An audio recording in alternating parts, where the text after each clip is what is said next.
Bonjour à tous, donc aujourd'hui je vais vous présenter une recette de barres protéinées. Alors pourquoi des barres protéinées? Parce qu'il est vrai que se promener systématiquement avec un shaker de protéines, c'est pas toujours forcément pratique. On ne peut ne pas avoir de l'eau fraîche forcément à disposition. Si on le fait à l'avance, c'est vrai que ça peut tourner. Et il est vrai que quand on est au travail, c'est pas toujours bien vu de sortir son shaker dans une réunion ou même auprès des différents collègues. Donc une des solutions pour répondre à ce problème, c'est de faire des barres protéinées. Donc aujourd'hui je vais vous présenter une recette avec un ingrédient atypique, donc qui est le haricot azuki. Alors qu'est-ce que c'est que le haricot azuki? Donc c'est des haricots rouges de variété japonaise. Donc ici on a 300 g de haricots rouges donc, qui ont été préalablement cuits pendant 1 heure et qui donc ont été mixés. On a également 6 dosettes de whey protéines.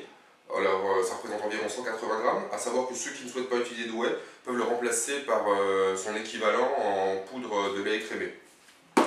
On a également 250 ml de lait de soja et 90 g de poudre d'amande. Donc au niveau de la confection, c'est très rapide. Ce qui va prendre le plus de temps, ça va être la cuisson des haricots azuki. Donc moi ce que je conseille de faire, c'est de faire quand même une dose assez importante, parce qu'il est vrai qu'une heure de cuisson, c'est pas toujours, c'est quand même relativement long. Donc au niveau de la préparation, on va être sur quelque chose de super simple.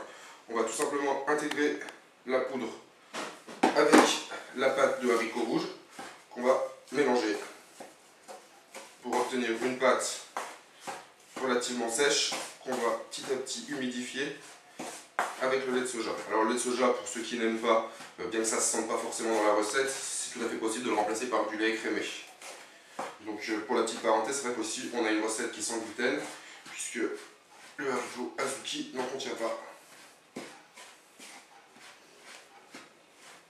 Ok, donc on va rajouter un petit peu de lait pour commencer à humidifier la préparation et que le mélange se fasse plus facilement.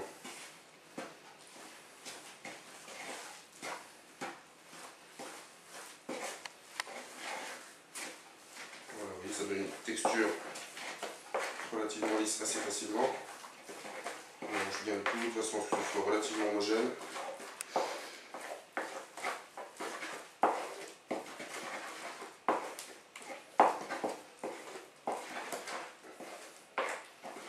Et on va terminer en intégrant la poudre d'amande complète, donc 90 grammes.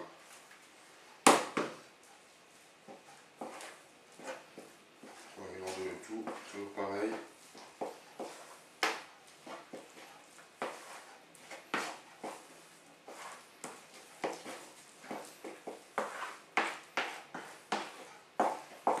Donc voilà ce qui nous donne une préparation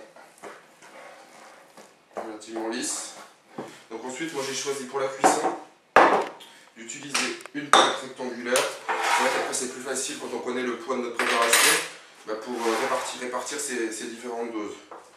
Donc on le met directement sur la plaque de cuisson.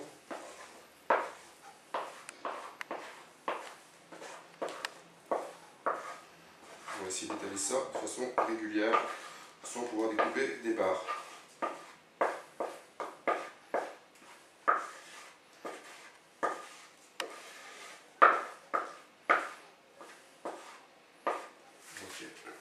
On va chercher d'étaler le mieux possible. Alors moi j'utilise un plat rectangulaire, mais on peut utiliser tout simplement un plat qui est au four.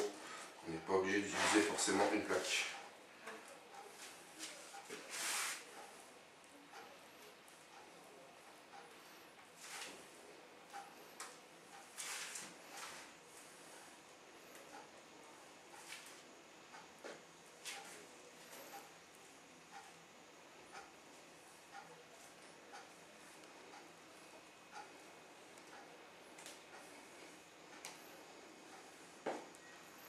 Voilà, donc une fois que vous avez votre préparation, comme vous l'avez vu, c'est super rapide.